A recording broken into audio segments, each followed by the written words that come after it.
Awesome. So here we are again, rocking another interview. We have Clint from Zion Cases. So in my personal opinion, one of the best case manufacturers out there, no questions asked. I appreciate that. Yeah, Totally. absolutely. So what I'd love to hear is, what do you think of the Mint Collective so far? It's been good. I mean, I think a lot of opportunities to meet with some of the bigger names. A lot of guys giving their pitch, being able to kind of rub elbows with some of the bigger names and whatnot. And I think it gives them some pretty good opportunity to be kind of seen in a way that maybe sometimes they wouldn't have been able to. So that aspect is nice. I love networking, so that's a fun aspect to the Mint. I think that's going to be probably a huge for a lot of people that were here to set up, and even probably people just coming in to see the show too. So yeah, no, I agree completely. So here we are. It's Saturday. It's technically day 2. For a lot of people, it might be their day 1. But what were you looking forward to most about this weekend leading up to it? Honestly, it was the networking. When I seen the names there, I mean, it gave me an ideas or ideas to go after some of these guys that we're not doing business with. Seeing what they're doing, seeing how we can collaborate on some ideas as well for like exclusive products, doing some type of co-brandings, and also to kind of, I attend, as you guys are also at a lot of shows. I'm at 20 to 30 shows a year, so I like to feel the heartbeat of the hobby a lot of times when I go to a show and see where it's still where it's at. So it's got it's still pumping. You can see for that sure. it had a crazy night last night. That 3 hours was probably one of the better 3 hours I've seen in a long time. That's awesome.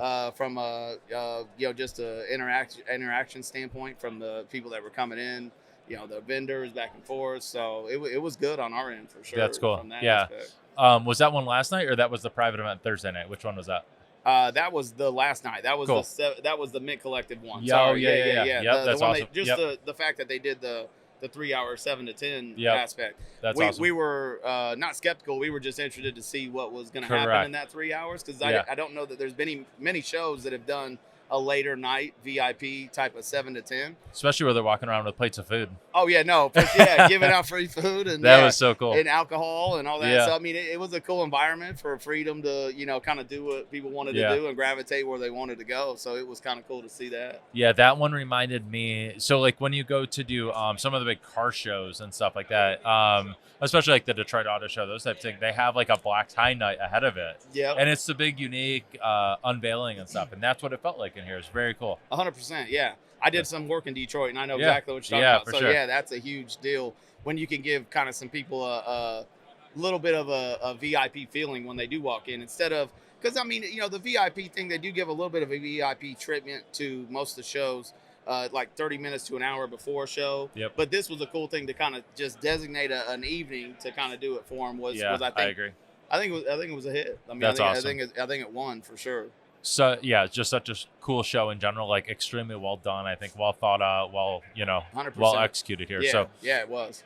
So what I'd love to get into now, I just want to hear about your building of your company. Like, what is the origin story for Zion Cases? How did this get started, and where are you guys going?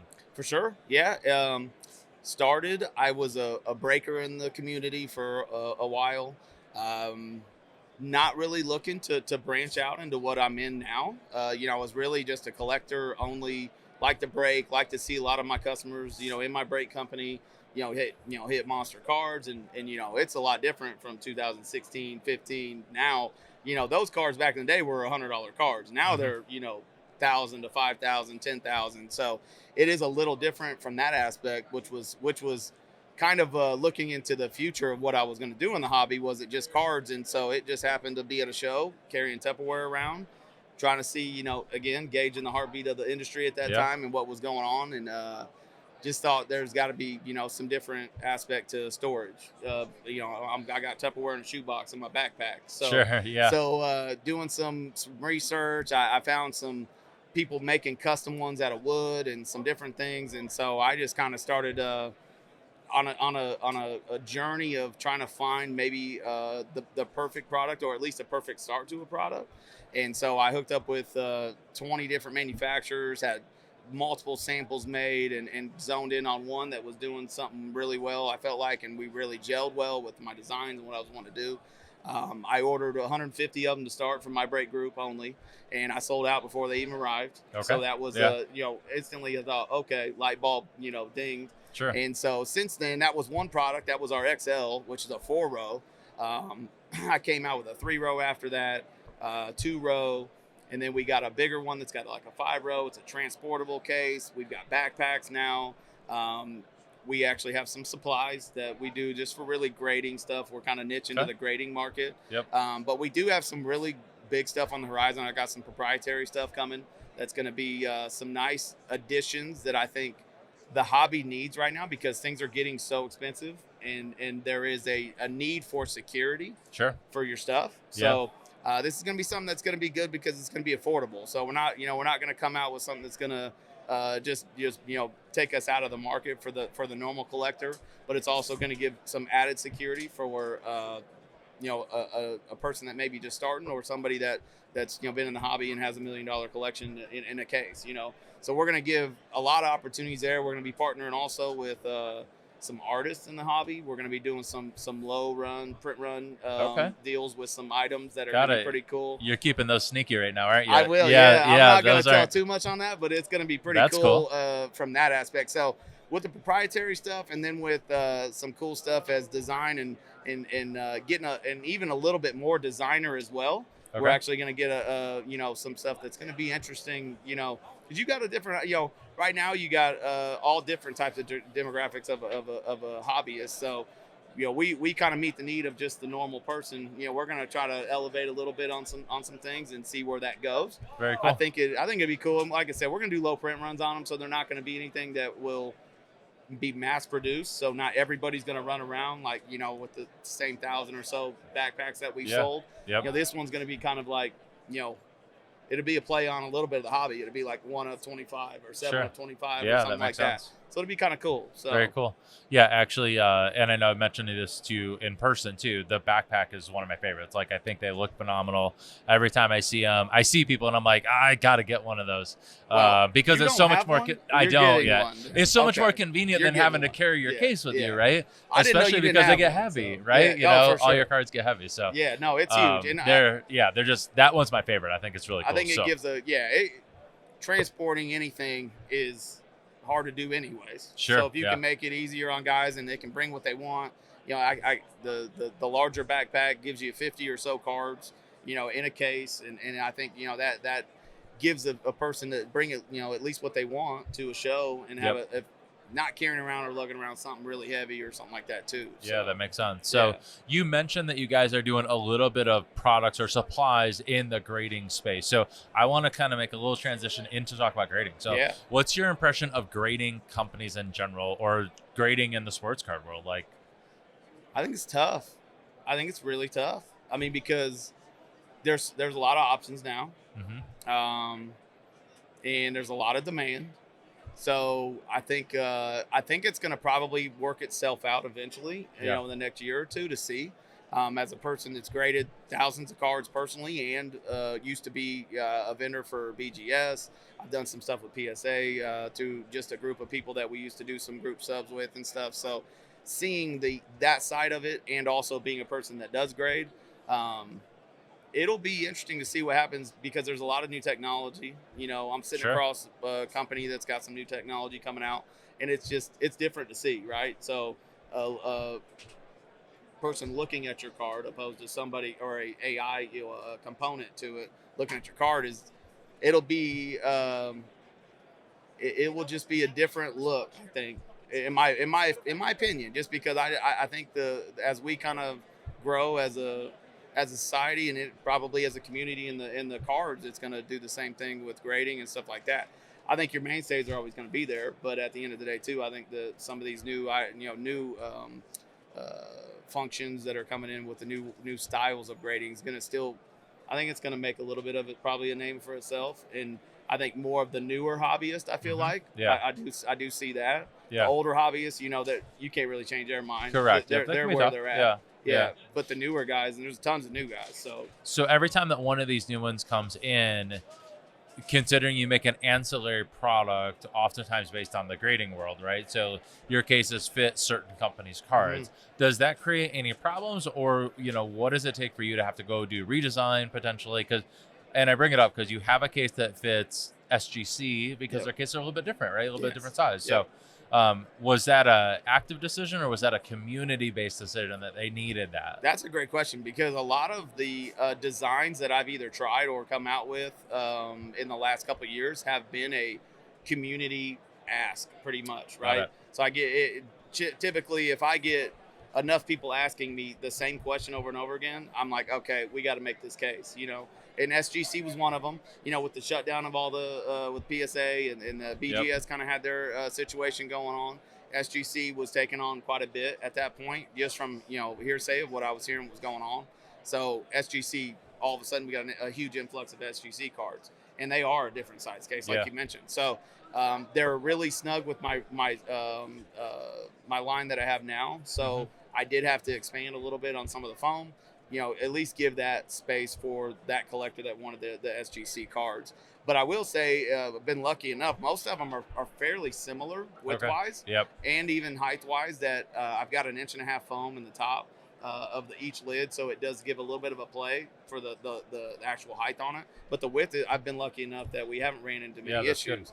One thing though, too, to add is that with our new cases that will be coming out, we'll have some customizable aspects to Okay. if you want to take your, and we'll have a template on the site. It's going to be all integrated into the website. But, if you have 35 SGC cards that you're never selling, this may be more collector type stuff, but we're really hitting the guys that aren't really moving their stuff and they're looking to hold something that is going to be very specific, baseballs, whatever it may be, they can basically give us what they're looking for. We'll have it dimensioned out and we can almost come and just basically create that design for them of what Got they're it. wanting in the inside of their case, which I think is going to be pretty huge. So at Just that point, because, a fully customized case. essentially, you can Yeah. buy just the same cases that we have in our product line, but if you wanted something that would be what you need in the inside, because we do have a lot of guys that'll be like, hey, I got this, I usually have 100 top loads and then I usually have this many graded or whatever, and it fluctuates a little bit, but that's what I always really have.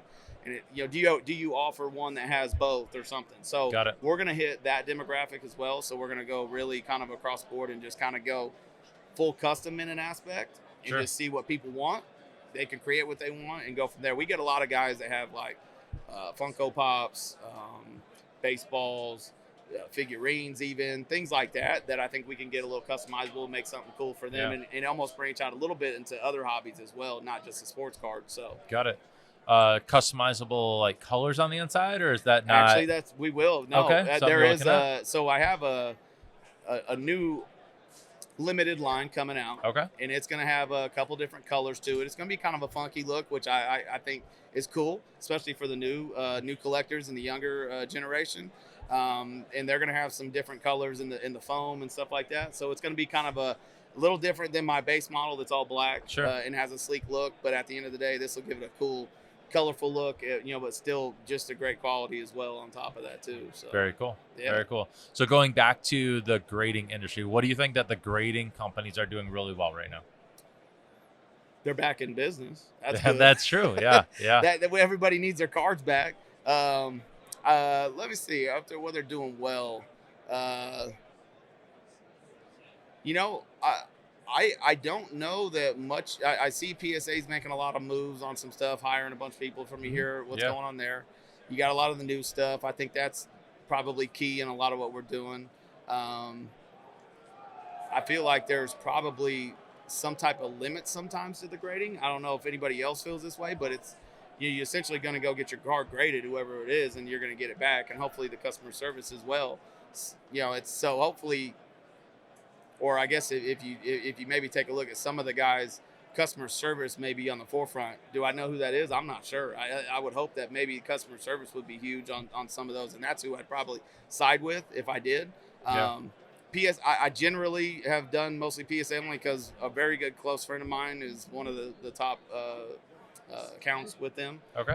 So I only send or buy already graded cards. Got it. Okay. But I don't send as much as I used to. Sure. And I really just dabble in a lot of unique cards. I like unique stuff, and I think that's where kind of the hobby's going. I mean, you got a lot of bases kind of took in a Took a dip on nosedive. a Yep. lot of stuff. So the unique stuff was always something I was interested in before, but now it's nice to kind of see that aspect that we're going a little bit more towards that. But So where do you see the hobby in the next 2 to 5 years? What do you see happening here? it surprised me multiple times, but I feel like it's still growing. I feel like there's still a lot of Jordans out there in people's, closets that they don't even know where they're at. And I think there's going to be some cool things that, we've even looked into some ideas, and I won't release them as well, but I think getting people involved, yeah, a lot of my friends and just people that I know in the community where I live, just kind of telling my story to them, makes them go run to their shoebox that they had when they were Sure. kids.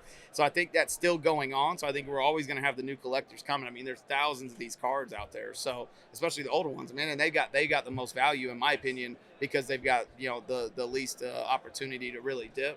Because a lot of this new stuff's a little harder, right? If you Yeah. don't really sell it right off the bat, you kind of maybe lose money or you're breaking even. So these older stuff I think is going to start kind of coming out. I see a lot of my age 40ish down to 30ish still coming out and doing stuff. But this younger generation, man, I mean, you got to give them credit. They're out here grinding. And They're a bunch of hustlers. They are Those young killers, kids, dude. man. Yeah, I see him walking around with one of my cases, and little 12-year-old's got $15K in there, and Right. he's got 200 grand, and the two left rows, and I'm going, what in the world's going Yeah, on for here? sure. So I don't see them giving up. Is my No, thing. no, I don't think so either. I think we are in good hands from that standpoint. I like the next generation. We always try to even ask them, do little mini interviews with them when we see them at shows and stuff to kind of get where they're at on the hobby and what they're doing. And they're out there doing it. So I think next 2 to 5 years it's still going to be here. I don't see it going anywhere. I just really don't personally. Yeah. Good. Well, that's good. Hopefully it just continues to be strong. I right? agree. Yeah. If you can create events like this and, Yeah. and honestly, I think that's one thing too. The shows are really getting a little bit oversaturated. Sure. Yeah, in there's a a little lot bit. of I them. mean, that's just the truth of it. And if you can put on a good show and be something consistent, I think that's going to be a huge thing. And it would be nice if maybe there was one like every month, wherever it may be. Everybody had their basically spot that they took in the industry and in the timeline of a year. And it would be cool to kind of do that. And I get there's a lot of people kind of making their names in the show business now, and that the shows are just fun. People come to these shows and they get the rejuvenation again, and they're able For to sure. kind of like, okay, it's still going on, and because you get back home and you're like, what's really going on out there? Yeah. Yep. And then all of a sudden you get here and you're like, oh, it's still killing it. So Yep. yeah, it's cool. And obviously I know you guys are at the shows all the time. We see each other all the time. Yes. We're traveling a lot, so I get that completely. So, Clint, once again, appreciate you coming on. Give everyone, your information on your business. Where do they find you at, both on social and in your business? For sure. Yep. My name is Clint Anderson too. If you ever see me, you come up to me, talk to me. I'm very, very open to having a conversation with anybody in the hobby. But we are Zion Cases. We do storage for the hobby. It starts from small aluminum cases all the way to backpacks. We've got waterproof options. We've got grading supplies. We are the first to market in this industry. Where any design that you see really out there, we've pretty much been a part of it. We also do rental cases for shows. So we go around, we supply like here at the Mint, we supply a little over 300 and something cases here. So we're kind of road warriors. We go around and we kind of hit the ground running and we grind and we're always kind of ahead of the game. So www.zioncases.com and then Zion Cases on Twitter and IG and Facebook, all those as well. So. Yeah, so that's one thing we didn't even hit. So you guys obviously supply the cases, but you also help to support shows that are looking for that, right? 100%, yeah. So we seen a need, or personally, I seen a need, and I've kind of made that happen with a few partners of people that I've been going with, just from a behind-the-scenes aspect. But with all the shows going on, to put on a good show, I mean, you need some help. You really do, because there's so many aspects to these shows.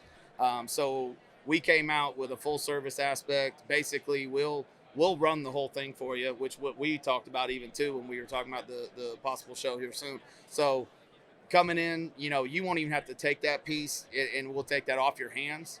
We'll run it for you. We'll bring the product. We'll run our back office to it. We'll link up with you in any way or any type of other show to make sure that is a smooth transition, to making sure that they don't even have to mess with it. So other than getting us in the door, so we have the product here, we don't really need any babysitting. We come in here, we handle our business, we go drop them off at show or at their booths, get them basically taken care of, and then we go from there. So perfect. So if you're a show promoter, if you have something coming up, reach out to Zion Cases, reach out to Clint. Yeah. Have a conversation about what they can do in order to get their cases to help to support you. And again, they make it as easy as can be. Yeah, and help at zioncases.com will get you all the information you would need from shows or any support or whatever. We can go from there. So perfect, man. I appreciate it. Thank you very much. Yeah, man.